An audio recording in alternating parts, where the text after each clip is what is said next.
Something just feels weird. I don't know what it is. But go ahead.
All right, well, we had to pause for a minute in the middle of Zeta's letter.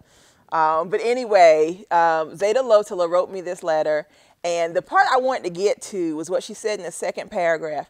These are the words from a teacher that inspires me. Hello, my name is Zeta Lotala, and I'm here today to talk to you about a woman that plays a big role in my life. Not only does she play a big role in my life, but the lives of so many others. What this teacher does in her spare time is she uses her voice through radio shows, community functions, workshops, and empowerment programs.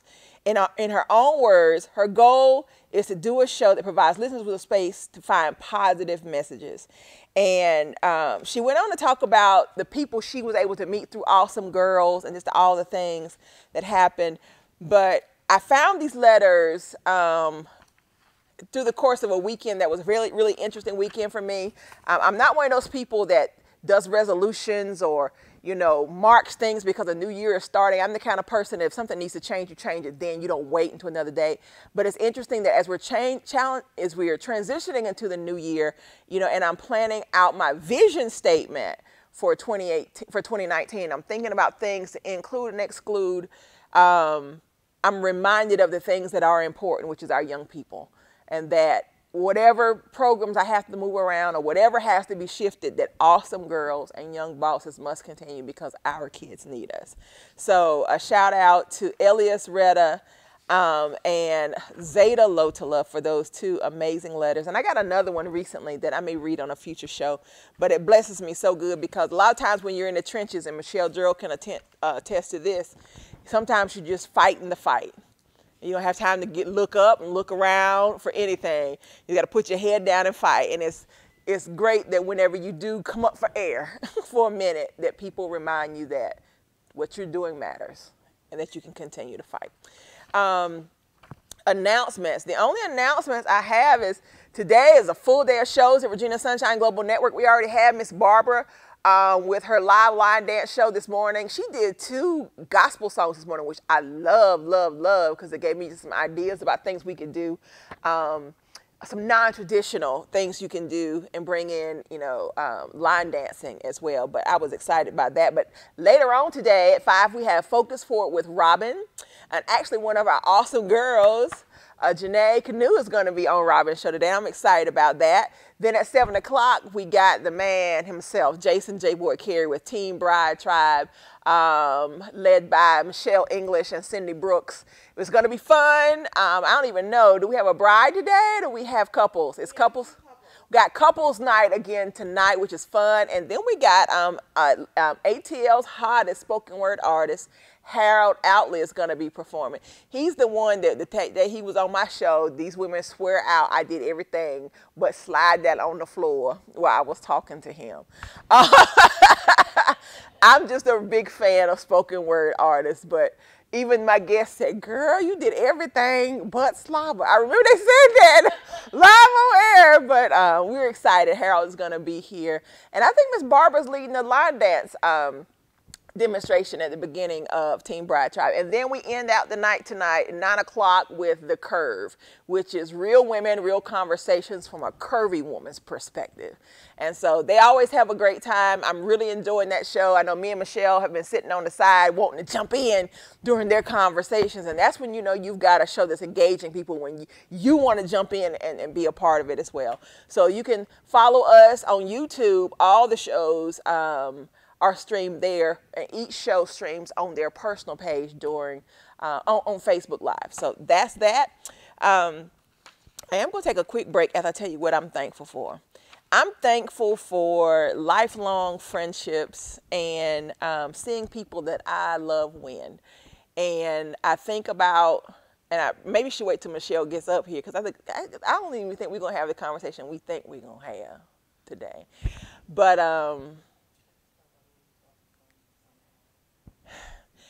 December the 15th, I'm going to get this out of the way so we don't cry together up here, was the birthday of somebody we loved and lost.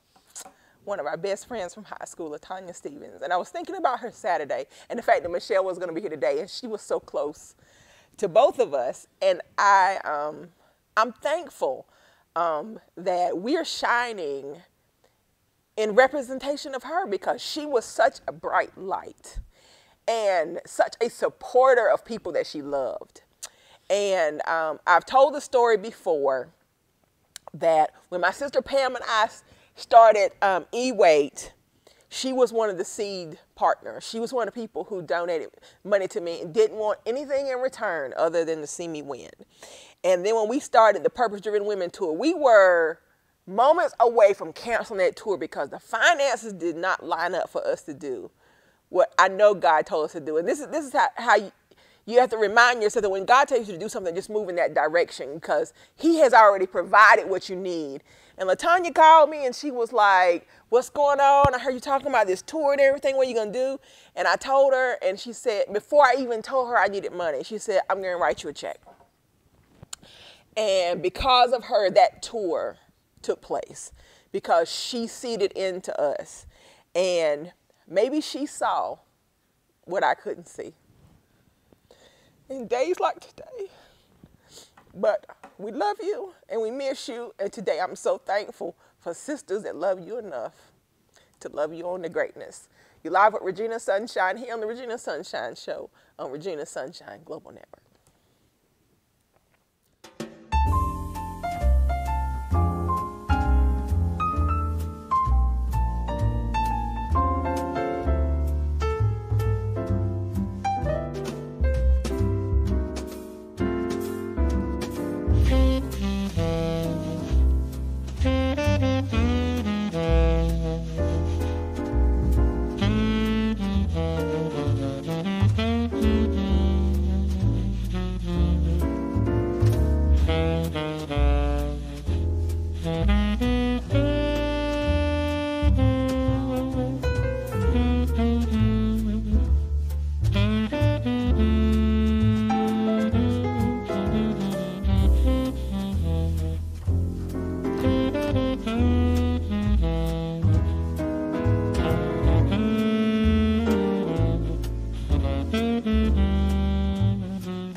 All right, you guys, you're back live on the air at Regina Sunshine, here on the Regina Sunshine Show at Regina Sunshine Global Network. And we still a bit weepy over here. That's so my fault. I'm telling you, it's like a blur, the camera and everything in front of me. So, and I really can't even, I can't reach about because I can't see it right now. But I am back, and I'm so excited to have someone here that I have known most of my life. Welcome to the show. Welcome back to the show, Michelle G. Yes. Michelle G. of the Be Inspired with Michelle G show. You guys, give her a hand. Woo! Well, you know, we always talk about how we met. I don't even remember. You know, do you remember? No, it's not like we just knew each other because we were in school together and we just kind of grew up in school together. So we just kind of like just knew each other. Just knew each other. But I think it's been so special to me, the reconnecting. Yes. As older women now in pursuit of dreams and purpose. From Tabor City. I have to say that because Tabor City is one of those places where they say, what good could come out of Tabor City. Could come out of Tabor City. And you look at us shining and winning, and you're like, this comes out of Tabor City. Comes out of Tabor City. And for those who don't know, Tabor City is a small town right on the North Carolina, South Carolina border, maybe 30 minutes or so from Myrtle Beach. This big, yes. This big. There were 62. How many of us in our graduating class? 60. About 60, between 62 and 65. Yes, so I don't even remember the that number. graduated and I graduated. Yes, it was small, and we were so tight and close, and LaTanya was a part of our class. We were those girls, right? Yes, we were those girls. Shout out to Avonda and Pam and Tanya DeWitt. Who else? Yes, Angela Jones. Sass, all of them. Cindy, yeah, that whole group of us that grew up together, and all of us shared the same love and admiration for LaTanya that you saw us express here before the break. But Tabor City. You know, I don't even think we've talked about a lot of things when you've been on the show before, but have we ever talked about really what it means for us to do the things we're doing coming from where we came from? No, we never have. What does that mean to you? Because, I mean, in the town we're from, it's just understood that people that look like us aren't successful. Exactly. You know, I'm blessed now to see people like Lamont Great rising up and doing great things in the city, but people just expect us not to do anything. Yeah. So what does it mean to you to live the life you're living coming from where you come from? For me, it means the world to me, because you wouldn't think, for a long time, I'll say it like this, for a long time, I took on the mentality that they had. And coming from that environment and not having the people that you grew up around, the people who saw you, not believe that you can accomplish certain things, that it kind of takes over. Yeah. And for a long time, I had that mentality that I could not do more than what I was doing. That was my box. And that was where I was supposed to stay, because that's where I belonged. Yeah.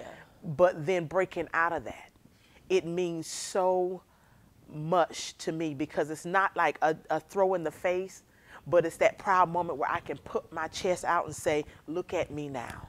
I'm from Tabor City proud, but look at what I, with God, have accomplished. Absolutely. I think about the people that I know that believed in us. I can name one in particular for me, E. Taylor. Elizabeth Taylor. It was so funny. I was listening to one of the gospel morning shows. Is it Tina Campbell? Is that her? And I think I can't remember the guy who's on the show with her, but he was talking about this poem he had to recite. And this teacher, the moment he would say anything wrong, he'd say, "Shut up!" Sit down. That didn't remind me of Miss Taylor.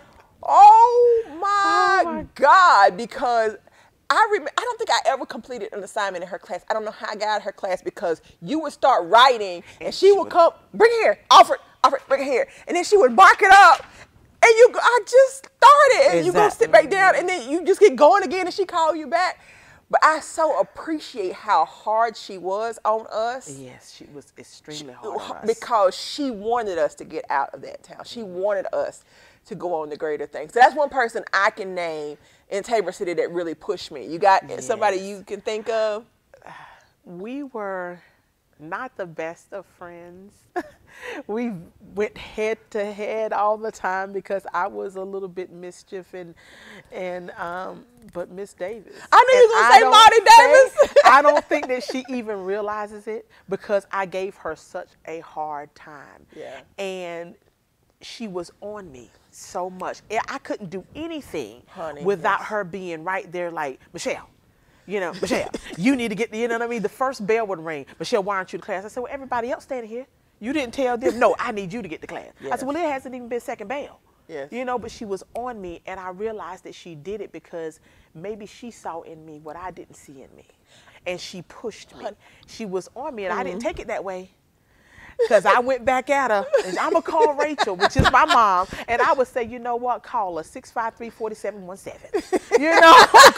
And this is the assistant principal now. Yes. We went back and forth, and I appreciate that now. I thought they didn't like us. I did too. I thought she couldn't stand me. I mean, I was like, they always call our names. Like, they don't call anybody else's names. Why me? And of course, and Miss Taylor taught all of our parents. Gosh, yes. That's why she called me Alfred, because my mama was Alfred, and all her brothers were Alfred. And then Miss Davis, of course, went to school with my mom. Miss Davis went to school with my mom. Same thing. And so I was like, why don't they leave us alone? They will never leave us alone. But I understand now because they knew what it would take for us to succeed and excel. And these are two African-American educators who were ahead of their time. Yes, way in ahead a lot of their time. in a lot of ways. And I'm thankful now. Yeah, now because and you know they didn't like, you know, I was dating David Souls back then. Ooh, Miss Taylor. Ooh, I'm gonna tell you something, y'all. I would come. Me and David would start walking up the hallway in old Tabor City High School, you know, upstairs, down, coming down, and she'd be like, "Alfred, your homeroom is upstairs," and I was like, "Well, I'm walking with David." She said, "Souls don't need your help to get to class. Souls can get to class by himself." She said, "Go the other way," and she would separate us every chance she got. She would separate us. She knew. She did what. She knew. Yeah, I'm not gonna say he was. Yeah, y'all know that was the love of my life back then. But, Everybody is still surprised we're not married, but she did everything she could to make sure we was not gonna be together. You could believe it. Did you ever get your chair taped up with newspaper? No. Did you get yours taped? All right. Well, explain to them about the newspaper taped around your desk. Miss Davis was one that she could not stand skin. You couldn't show no skin. She wore polyester suit. Sleeves to here, the whole air, it doesn't matter. We had hot summers and it was hot. She would not cut on the air condition. She wouldn't let us open up the window. We would have to open up the window. That was hot air. And she would have, but if you came in with too much skin showing, she would literally pull your desk to the side away from everybody else. And she would take newspaper and tape it around your desk so she didn't have to look at your flesh. And I got my desk taped up maybe twice, but I didn't do it anymore because I got tired of that. But she just, she was something else. And she always swore out we were smoking marijuana. Every class she had the Lysol spray. I smell Mary. And I'm like, I smell Mary. I knew I wasn't smoking marijuana. I can't wonder who's smoking marijuana every class. And she had her Lysol and she was spraying. And she would smell Mary every class. Oh my goodness. It was hilarious. It was. It was. It was hilarious. And you know, it's interesting we mentioned these two teachers because two of them are the reason I went to A&T. They were both A&T alumni and they, you know, proud HBCU graduates. And they always talked about, you know, going to, you know, predominantly black schools. And they were the part of the reason I ended up going. But I don't ever think I talked to Miss Davis, I think, really good once since high school, and I did thank her. I never got the chance to thank Miss Taylor before she passed. I haven't thanked Miss Davis. I saw her in church. I was sitting behind her. You still get that feeling though, don't you? Yeah, I get nervous. Woman, like I want to say something to her, but when I get ready to say something, all I can say is, "Hey, Miss Davis." And I kind of put my head down because I want to say something to her, but she has this look about her. She's still prim and proper, hair still in the same style. Honey, and close together. I mean, always. Always. And so when she turns around, very regal. I couldn't say anything but, "Hey, Miss Davis." I couldn't get nothing else out. And then I just dropped my head and just sat there.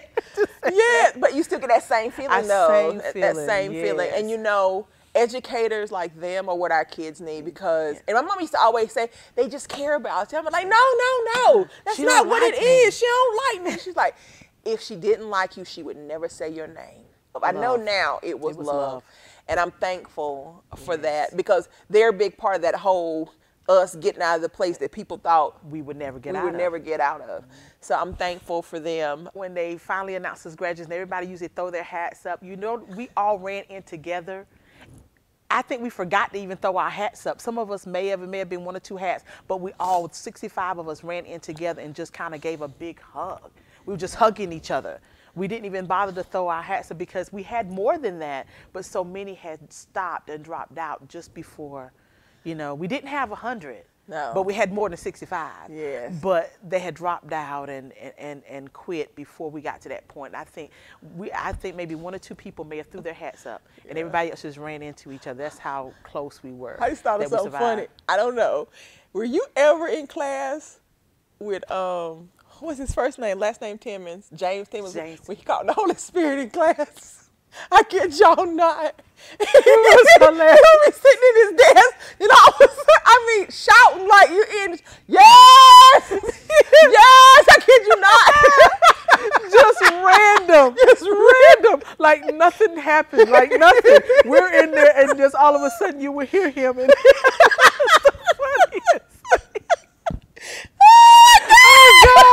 I don't know if we're making that up. I'm telling you, it's the he truth. started trembling in his desk. Then he started sliding down his down. Kid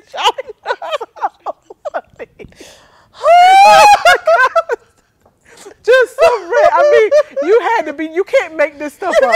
Like seriously, you can be sitting there like nothing's going on. There's silence, and then you hear him in the spirit. He's like, oh my God, I gonna make it. oh gosh, hilarious. Oh, I've never experienced that in my life other than in that class. It would always be an English class for me. It was always English class. He would get the spirit. I don't know what it was about English. But it sent him straight in.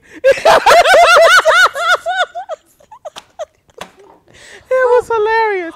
You cannot make this stuff up, seriously. And what happened to him? I don't know. He's out there somewhere. He may be in the spirit now.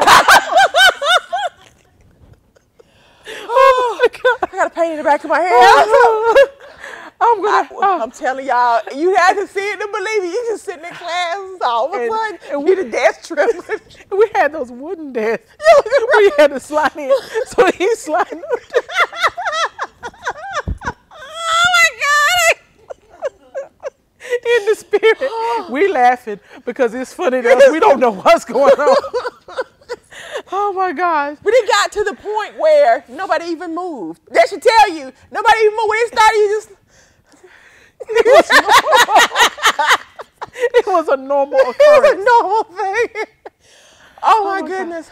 Oh, I don't know where James Timmons is. I would love to see him now. I'm wondering what the world. Are we going to talk about our classmates? Cause I can tell you some funny stories about some people. Oh my goodness, it's a different kind of show, y'all.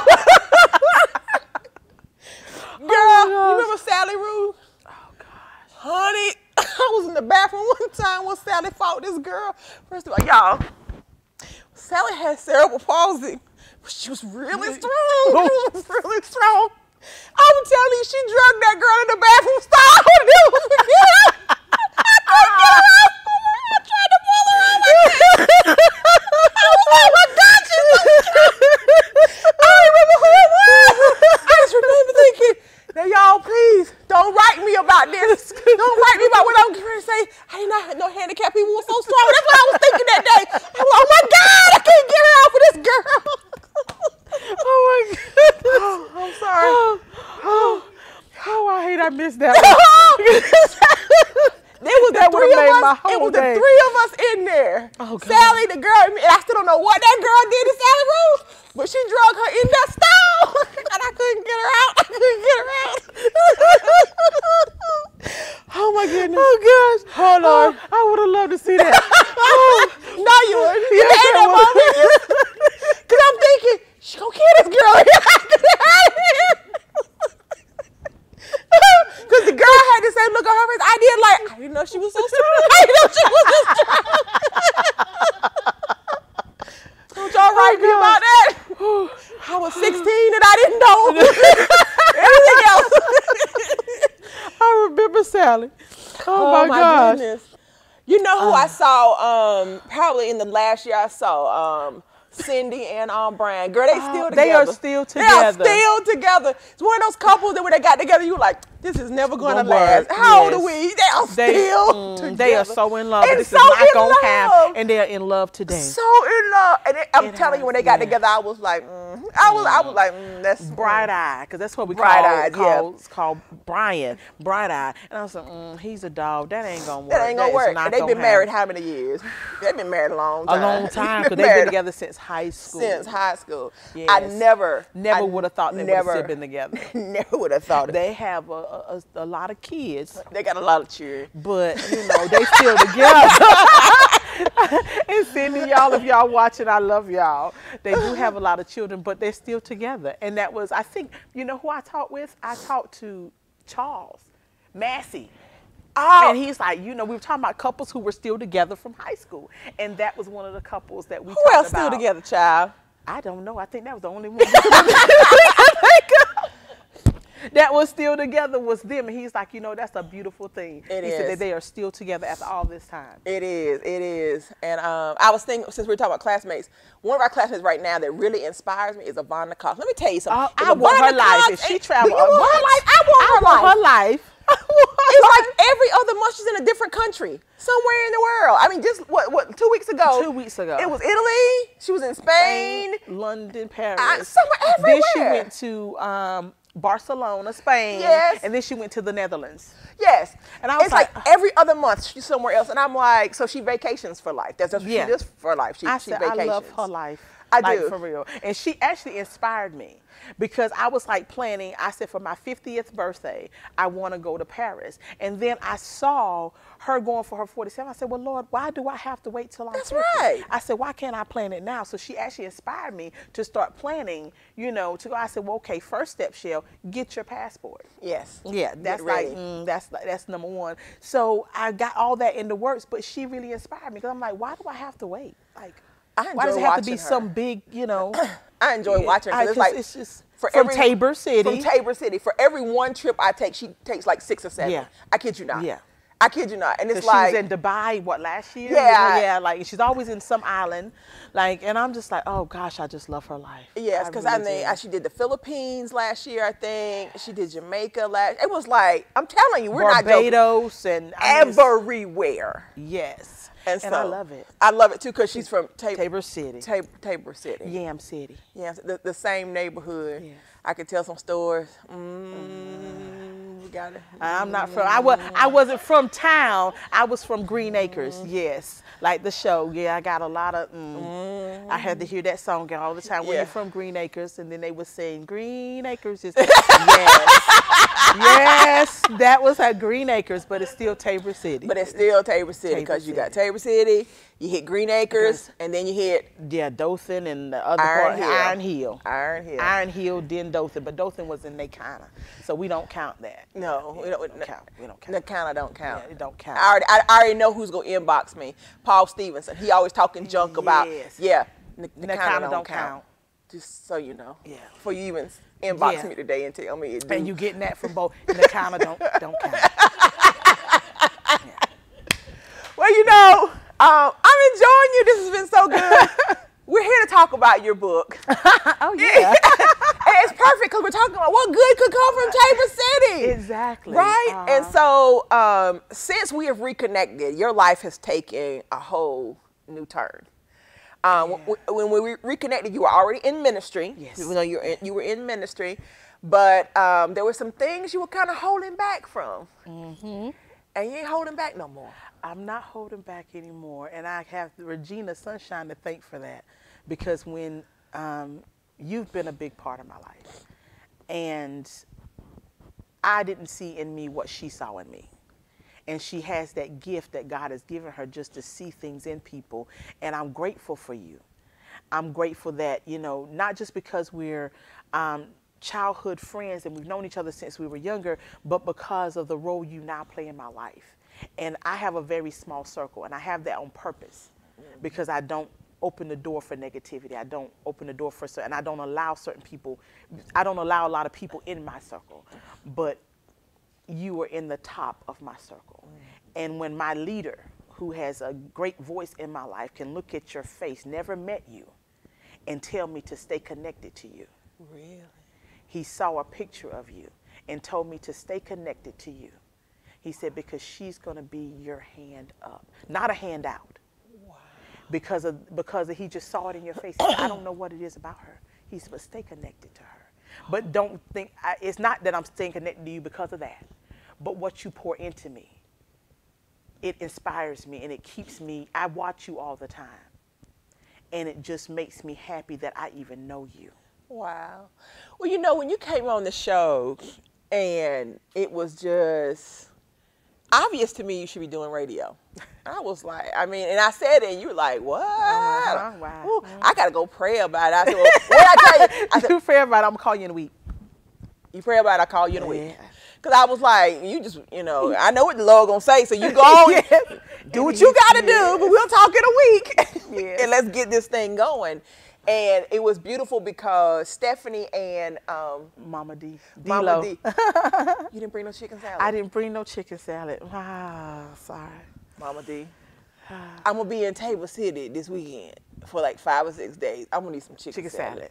I'm going to need some chicken salad in my life. It's like the best chicken salad in the world, y'all. Oh, my God. Okay. Well, she makes it in these little glass jars. Yeah, it's so good. It's a personal size serving in a glass jar that is so amazing.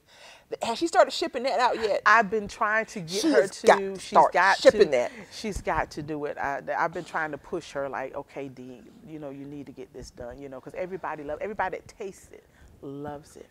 Yes. Yeah, they just, it's that good. It is. You know. Because I remember we were at Instinct Radio and Jack Trey was like, you know, our people always say they people chicken salad the best or whatever. And he got that jar in the corner. What happened? He shut up. He said, you know what?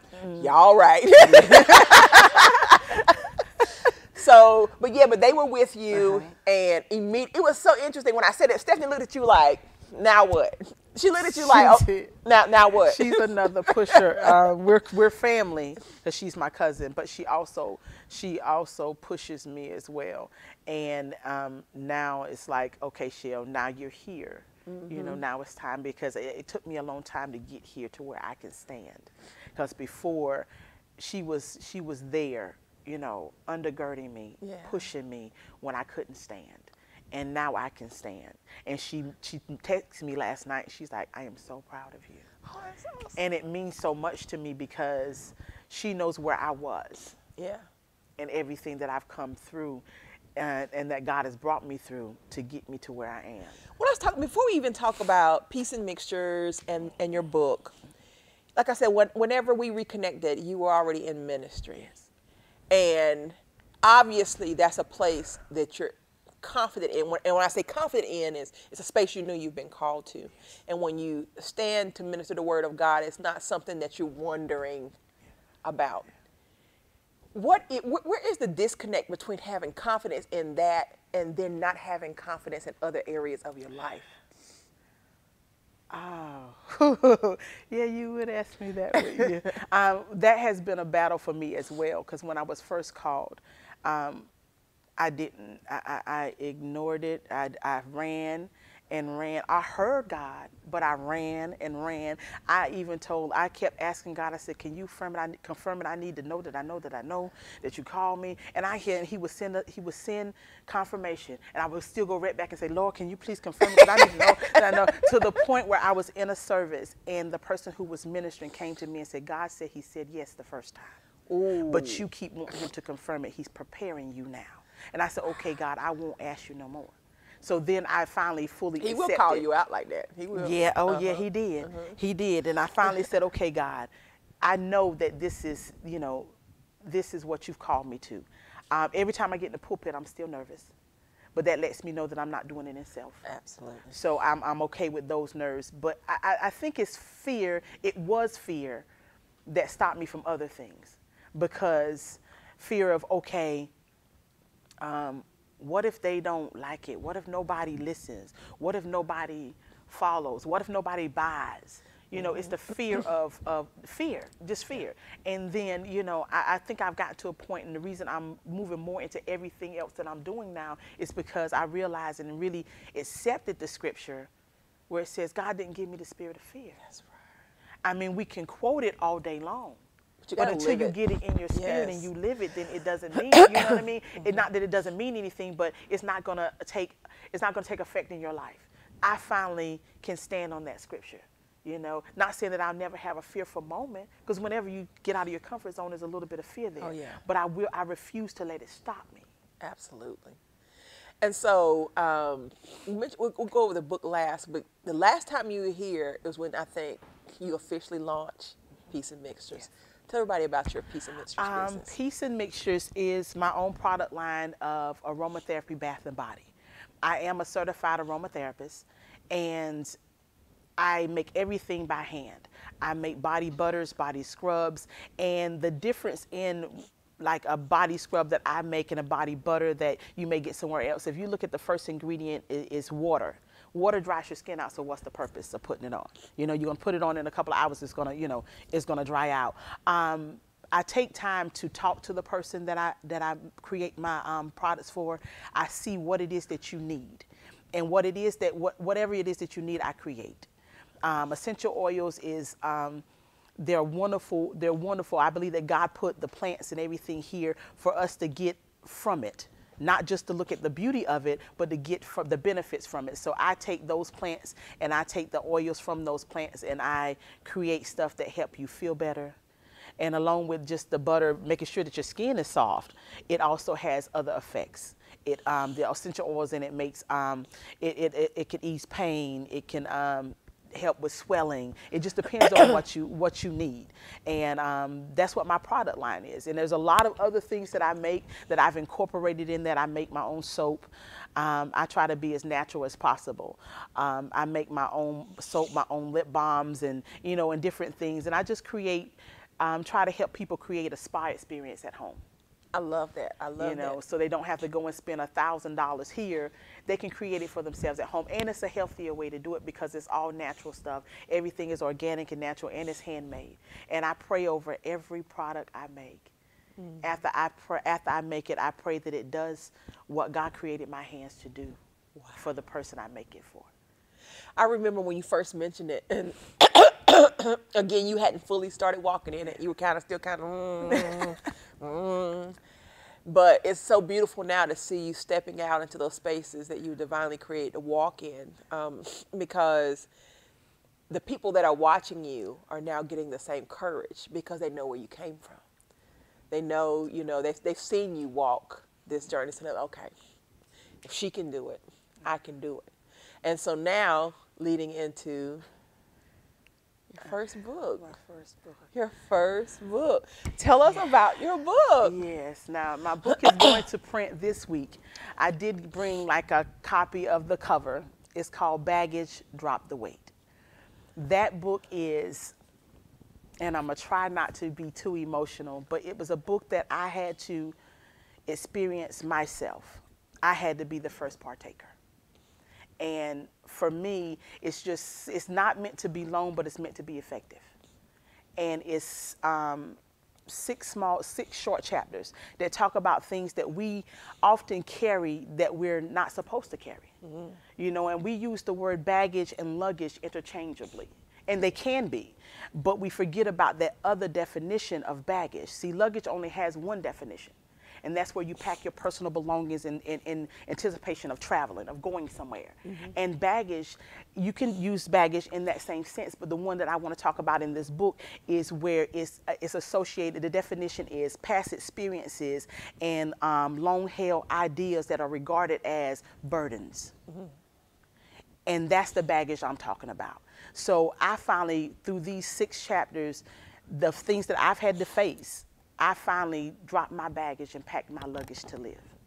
Ooh, drop your baggage and pack your luggage to live. That's what, somebody hashtag that or put that in the comments or something. And what are some of those things that you had to drop? One of the biggest things, and I'll go through the 6 chapters just briefly, just so you'll know. One of the biggest things, and it's the first chapter in the book that I had to deal with, was my past. You don't know that part of me because you said when we first reconnected, I don't know you to be that way. You were talking, I was like, no. I don't remember. But when I got out there, because I was home, my mom kept me sheltered, Yeah. and she didn't want me to do this, this, and this. And there were a lot of other things that went on that would probably come out in another book later on. But I I'm gonna did a get lot that of one too. stuff. I did a lot of stuff, and some stuff that I wish that even God didn't know. So that is the first chapter. And a lot of times we carry those things from our past, and or either we allow other people to keep us there. And that's the first chapter in my book. There's no undos and no redos, because I had to realize that I can't go back and change that. I did it, Yeah. but I can't undo it. So that was one of the things I had to deal with. And relationships is another thing I had to deal with, because it's hard for me to give someone my heart, but when I do it full. I give all. And the main relationship I talk about is a 20-year relationship I had with, Odarius, his father. Okay. And after that ended, a lot of times we are left with, when a relationship ends, and I do speak about relationships between a man and a woman, and friendships, because sometimes friendships end. Yes. And they end for either breach of trust, or, God is taking your path somewhere else. But the main thing in there was about the man and the woman relationship. And when the relationship ends, we end up with different things attached to it. Not just the brokenness. We end up with insecurities, depression, why, what was wrong with me, and all those things are attached to you're already carrying the broken relationship. And then you got all these other things piled onto that baggage, and you're dragging all this around. It's literally like carrying. Wow. You're carrying all that stuff. And I remember I mentioned it in the book that after this relationship had failed, as it was almost a 20-year relationship, sometimes the weight was so heavy that I felt like I couldn't breathe, literally. And I talk about that in there. And that chapter is entitled, Is It Ordained by God? Because if we would wait for who God has for us, not that we won't have problems, because that wouldn't be realistic, but it wouldn't be baggage. That's right. I talk about you laid the foundation. This one was a hard one for me, because it involves my son, and my son is my heartbeat and my headache at the same time. I love him, but oftentimes we take on our children, not that they're baggage, but we take on their bad choices as baggage, as if it's something we didn't do. But all we're supposed to do is lay the foundation. That's it. And once you've laid that foundation, you pray for them. Let them know that you have hope. My son knows that I have hope. I'm your biggest cheerleader, but I've laid the foundation. We have to realize that there's a process they have to go through too, So that's something I talked about in the book. And then in 2 more chapters that I talked about is it's not yours to carry. And it's not yours to carry as people. Honey, yes. When you carry the opinions, thoughts of other people, it's not yours to carry. How somebody feels about you is none of your business. None of your business at all. I tell people that all the time. Has nothing to do with you. And it's literally like carrying another person. I had to drop that baggage, because that was one of the things that was stopping me. What if they don't? And when I said, well, I'm going to be, I'm an aroma study to be an aromatherapist. You know how many people said, and excuse me for using this terminology, but I'm going to use it the way they said it to me. There ain't no black aromatherapist. Where you get that from? Oh, yeah. Really? Why is there not? Why can't I be the first? But I know I'm not the first, but why? Why can't I? And that's a whole nother topic, but, That mindset. Yes. And the last chapter in there is, remember who gave you the title. And that talks about me in ministry, because I had some issues that I had to deal with within myself. And being called to ministry, everybody thinks a minister or elder is supposed to look a certain way, dress a certain way, talk a certain way. I'm not that girl. That's not, and I battled with that until I really battled with that. And when you get into ministry and you're an elder and you hold positions like that, a lot of times we preach to, we find ourselves, if we're not careful, preaching to the people. People pleasing is what we call it. And you have to remember who gave you the title. God so gave it to us, real. and he can always use somebody else. He don't need us. Be grateful that he called us. So remember who gave you that title, because it's just as well as he gave it to you, he can take it. So Absolutely. remember who gave you that title. And those are the things that I had to drop. Those are things that I was carrying around that, you know, that were just weighing me down. And I finally said, you know what, God, I can't live like this. And I was writing the book, and I was like, Lord, why did I have to write this book? And he reminded me that and it was up until the book is already gone to the publisher, already out of first editing. It's back in second editing now and getting ready to go to print this week. But in between that, I went to a women's conference the other week where I couldn't be here for the graduation ceremony because I had to be there. I had already told her I would be there. And there was still some baggage I was still carrying. Wow. It was still some baggage I was still carrying, but I dropped it that weekend. Praise the Lord. Praise the Lord. But that's what it's about. It's about just to remind people of things that, you know, and you may not have children, so you may not be able to relate to you've laid the foundation. You may not be a minister, but you carry titles in different things. You carry titles at home. You carry titles at your business or at work. Just remembering, even if it's at work, God still allowed you to be in that position. Remember who gave you that title.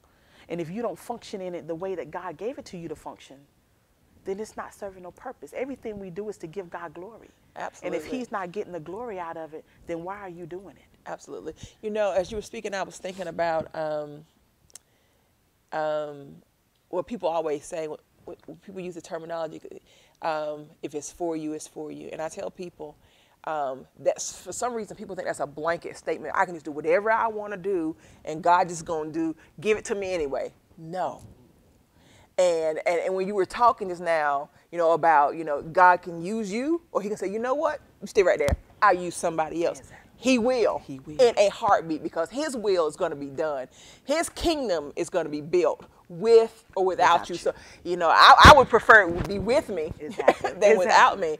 But I have to caution people with that, because for some reason, it almost is taking on the blanket of grace. People say, I can just do whatever I want to. What's for me, it's for me. And God just going to fix it. No, baby. No. The obedience is a big part of you having what's for you. You can miss what's for you because you're disobedient. Exactly. And people don't understand grace runs out. Grace runs out. So don't think you have all this long time to do whatever you want to do. Grace does run out. And it's like you said, when I was talking earlier, I was just reminded, I think I mentioned it on the first time we reconnected. For me, when I gave God yes, there's people attached to that yes. And it's something that I say all the time. I want to reach every person that's attached to the yes that I gave God. Yes. That's and when I've done that and I served my purpose and I've done my assignment is complete, I'm good. I'm good. Even with the book, I said, Lord, it's not for everybody, but it's for somebody. That's right. And I said, let me reach the somebodies. Yes. And what this book was for me, let it be for every person that reads it.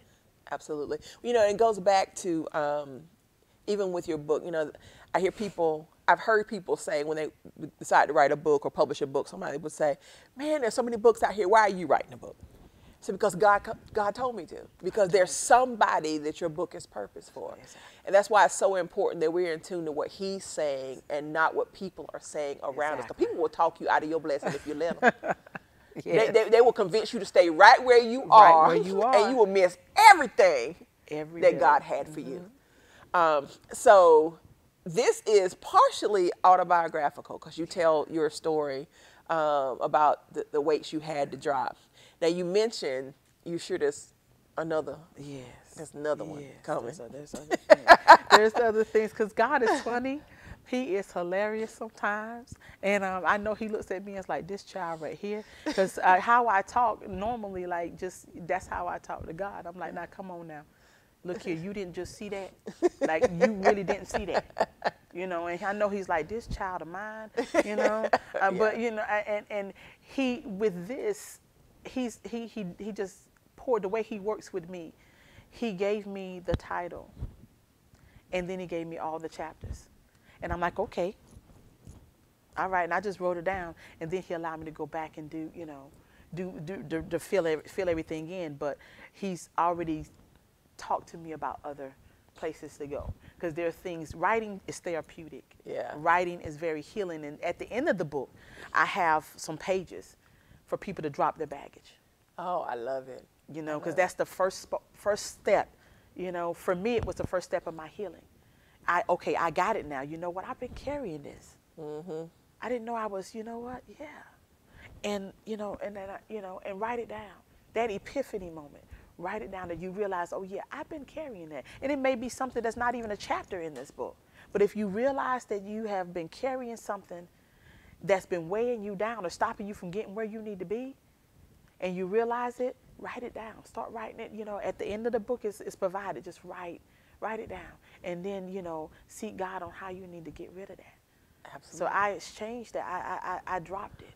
And like I said, it was surprising to me that even this, it was a week or so ago, and I didn't realize I was still carrying stuff. Wow. I said, God, you allowed me to write it, and I said, I still had some baggage. But I just thanked him and just... Well, you know, so often when we're writing for others, we write for us first. You know that. And when I wrote my book, I remember one of my mentors saying, "Are you sure this is for other people? This could just be for you." You know, but the point he was making was for me to make sure that as I was writing, that I was reading and reflecting, you know. And then, of course, later on, he was like, yeah, I always knew you were going to publish the book. He said, but I really want you to take a minute and really think about the things that you are now ministering to other people about. That you can work on those things in your own life as well. Awesome. Well, we're going to take a quick break. We're going to come out and close, and the whole show almost over, which is, I've enjoyed you so much. It's rarely, I've never had a show where I've been able to just sit and talk to somebody like this, and I have enjoyed myself. But we're going to take a quick break. You're live with Regina Sunshine here on the Regina Sunshine Show at Regina Sunshine Global Network.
All right, you guys, you're back on the air with Regina Sunshine and my special guest, Miss Michelle G, here on the Regina Sunshine Show at Regina Sunshine Global Network. And this is, like I said, off air, it's been a different kind of show. We've had a chance to really talk, which I don't often get to because I have so many guests booked in a time slot. I've never had a guest to come and have this type of show. You're the first.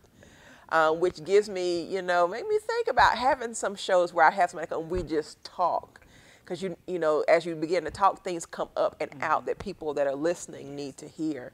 And you talk in your book, and this goes back to your book, about laying the foundation and just the whole process or journey of parenting. Because when you're in the middle of it, when you're in the middle of it, you're like, Lord, yeah. I remember being there and thinking, Jesus, now, my son is 23 and they still not fully, no. But when you're in the middle of it and things are not going the way you think they should, and you question yourself as a parent and you question everything around you, it is so beautiful to have, number one, God ministering to you and reminding you that it's all right. Just stay the course. Stand where I told you to stand. Continue to pray and speak over his life. But then to also have other mothers, and I guess this is my position with you today, to encourage you and tell you it's going to be all right. Because I had women like that in my life. I had women that I sought out specifically. This is something, I teach a workshop called Powerful Parenting. And I talk about finding parent mentors. We got mentors and everything else in our life, but we think we just supposed to figure it out when it comes to one of the most important jobs that we have on this planet. But I sought out women who had great fruit. I looked for women who had the kind of young people that I wanted. And I sought them out. And one of them specifically, she was a mother of 4, her husband had 4 kids, and they were amazing young people. The other one, she had 2 kids, same thing, but one of them, her son was so much like Gabriel that I was like, yeah, she can help me because she know what I'm dealing with over here. And it blessed me because sometimes it was just them sitting on the phone while I talked and I cried. Do you understand? Yes. Just listening. Sometimes it was them giving me a word of encouragement or a scripture, something that I could hold on to. Just having somebody so you didn't feel like you were in the trenches by yourself, makes all the difference in the world. So I'm here to tell you today, sister, it's going to be all right. They come out on the other side, and then they all thankful for everything you did. And it's so funny now, my son has a 2-year-old, and he's tougher on King than me and John were on him. And he still tells us he's going to be harder on. It was so funny because, I said I wasn't going to be, strict like my parents. And me and John, I was, people meet me and they think, oh, you're so tough with Gabe. And I was like, he'll tell you I was the easy parent. Because John is serious. He don't play at all. Okay. And so, and then for him to now already tell, oh, I'm going to be worse than you and Dad. I was like, well, we must have done something. You saw some value in what we did. So you're going to adopt some of these. And I just look at King, I'm sorry. That's all I can say. I'm sorry, sir. But we were talking just about, the whole laying the foundation, whatever is on your heart to say about that. To the parents out there, I appreciate what you're saying to me because it does encourage me.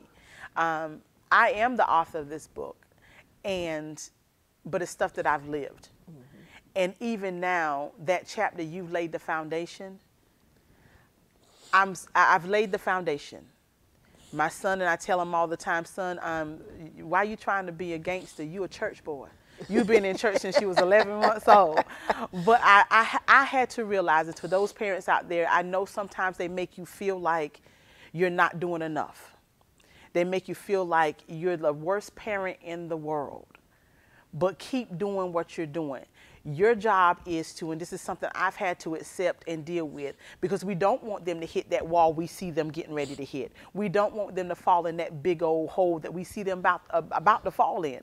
We have to realize that we had a process as well. We didn't dot every I and we didn't cross every T. We had a process too. And that was my hardest part, is learning that I wanted to protect him because he's my baby. Mm-hmm. I didn't want him to get hurt. So mommy would be on this end fixing it. you know, but he's going to be a man and he needs to learn how to fix things himself. So when he makes choices, although I don't like them, I have to say, okay, and let him learn the lesson from it. And it's hard, but stay encouraged to those parents out there, single parents or parents who have both parents in the home. I'm a single mother.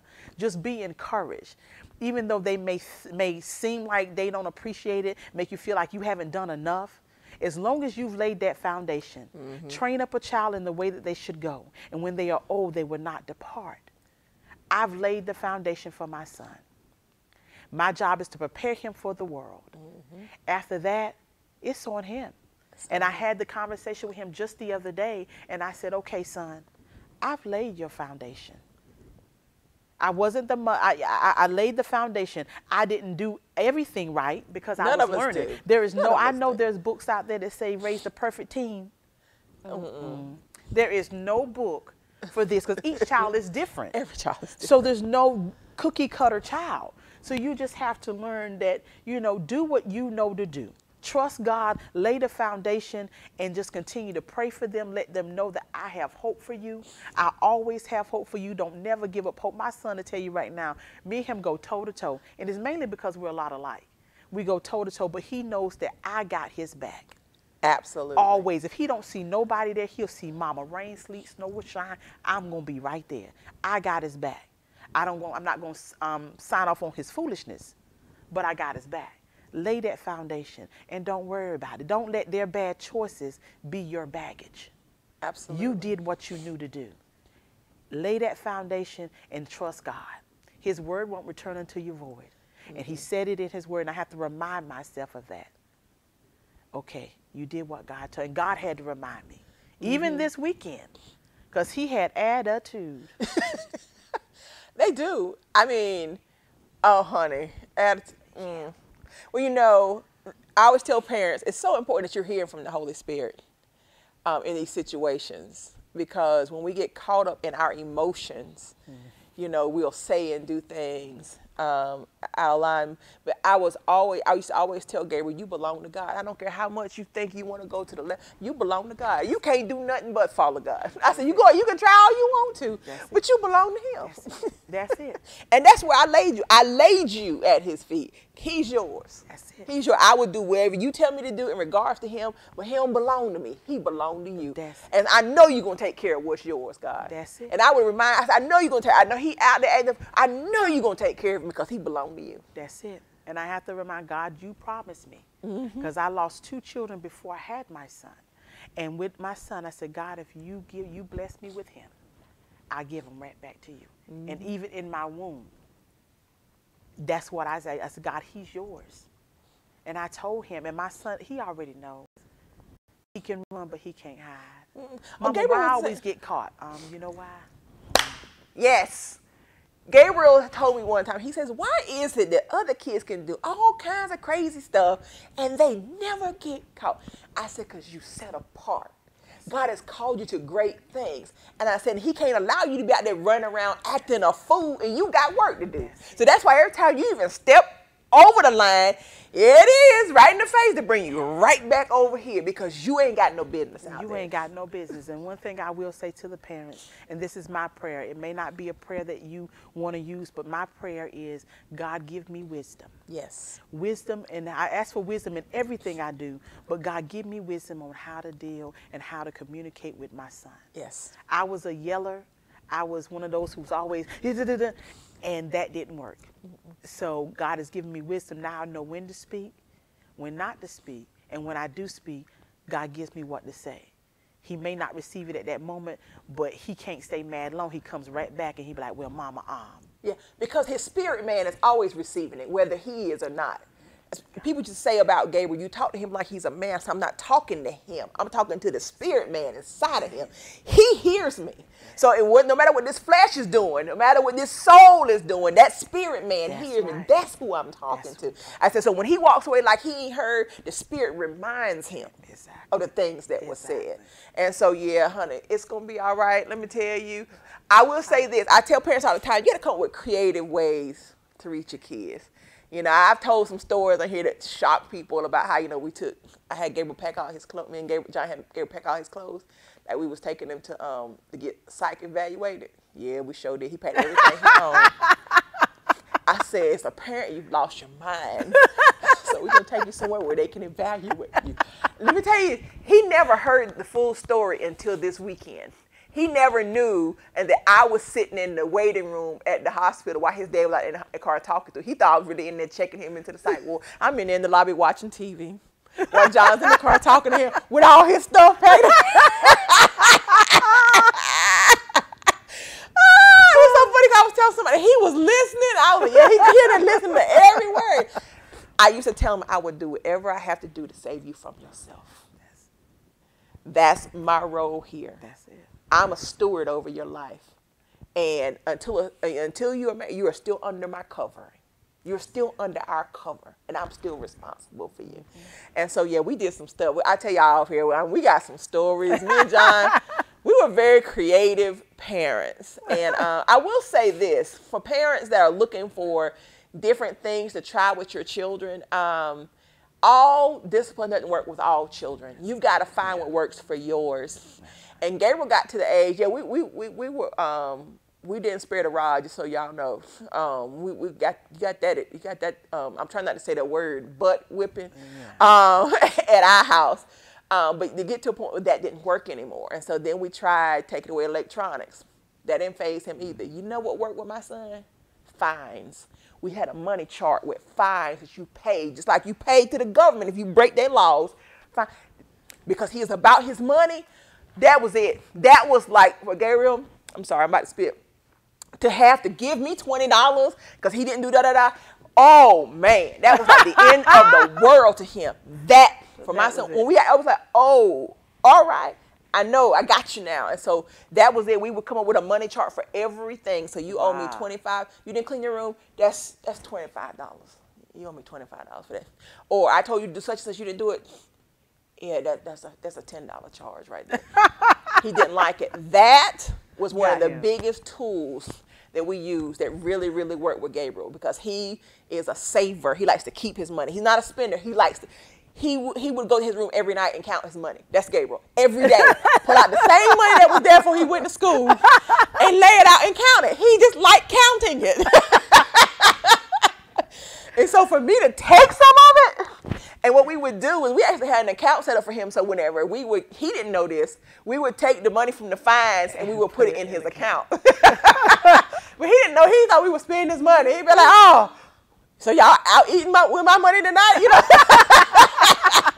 We're like, don't you worry about it. Here's your fine. You paid it. But yeah, it's just something creative. So like, find what works for your child. And yes, definitely keep those lines of communication open.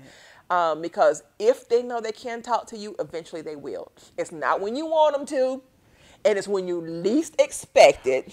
And sometimes it's when they done got themselves in some stuff, and you know before they even come to you, the Lord done showed you what's, you know. I used to tell Gabriel, I'm like, I don't know why you trying to hide stuff, because God showed me before you even show up here with it, you know. Yes. And when I ask you what's going on and you say nothing, I'm like, now Jesus done told me something wrong. Just go on and tell it. Exactly. Wasting time going round and round in circles.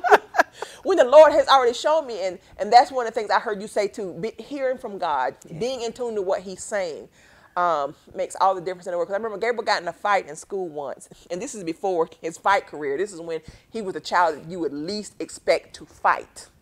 You know, and when you heard Gabriel, you're like, Gabriel kind of fight? You know, but God had been warning me. I've been having dreams all that week that something wasn't right, but I was so busy. You know what I'm saying, with stuff, that whenever the school called me and I went to meet with them, when I went there, the first thing I did was apologize. Not because I took ownership of what he did. I took ownership of the fact that I wasn't listening when God was trying to tell me something was up. Yeah. And I told him, and I said, I apologize to y'all. I said, because God was trying to tell me something was going on. I said, but I was so busy, I didn't stand still and listen. And the school secretary heard me. She walked out. She said, I ain't never heard that before in my life. And I said, honey, you got to be listening, because God will tell you what's going on with your children if you're paying attention. And I was doing my own thing. And he still got his discipline for what he did. But I knew God was disciplining me as well, because he was like, girl, he talked to me. I was trying to tell you, you weren't listening. You was doing your own thing. But yeah, but tell our audience where they can find this book when it comes out, how they can get it. Yes, you can pre-order it now. Right now, it's on pre-order sale for $10. Once I get it in hand from the get it in hand, it'll be $15, which is the regular price. But you can go to michellegee.bigcartel.com and order it now. You can either order it pre-order sale, which will be going on for at least one more week. After this week, it'll be regular price at $15, and that's where you can go and purchase it. Baggage, drop the weight. And how can they follow you so they can keep up with your show and everything else you got going on? You can follow me on Facebook at Michelle Gerald. You can follow me also for my show on Michelle Gerald, my page, or on the Be Inspired with Michelle G page. You can also find my business, Peace and Mixtures, on there as well. If I got my Facebook page, Peace and Mixtures. And this week, my Peace and Mixtures .bigcartel.com. My online store will be open this week. At the end of this week, you can go up there and order as well. You can email me at beinspiredwithmichelle@gmail.com. You can also follow me on Instagram, MICHELL_GEE, and also on Twitter, Michelle G @BeinspiredMG. Well, thank you for being here. I've so enjoyed you. Like I said, it's interesting that my first show of this type was with you, right? But I thank you so much for being here. Thank you for having me. Shout out to our sponsor. I didn't mention it at the beginning of the show because we was crying. Yeah. But shout out to my sponsor, Lanita Mitchell Blackwell, Bold Favor Media Group, Leading Through Living Community. You can go to leadingthroughliving.com and see everything that she has there, from publishing to coaching, to just about anything you need to get your mind right and get your business in order. You can find under Lanita Mitchell Blackwell at Leading Through Living. I'll leave you with the words I always leave you with. Remember this: God loves you just the way you are. You are beautiful because you were created in love. You are fearfully and wonderfully made. You have the seeds of greatness within you. You were born to live a victorious life. You are brilliant, gorgeous, talented, and fabulous. You are worthy of the best things in life. Make sure you guys stay tuned here for the rest of the day. Remember, 5 o'clock we got Focus Forward with Robin. 7 o'clock we got Team Ride Tribe. 9 o'clock we got The Curve, all here at Regina Sunshine Global Network. And I leave you with my personal motto. I always say it's not over till I win. If I hadn't won yet, that just means it's not over. So I tell you today, it's not over till you win. If you hadn't won yet, baby, that just means it's not over. Be blessed. Keep winning. We're out.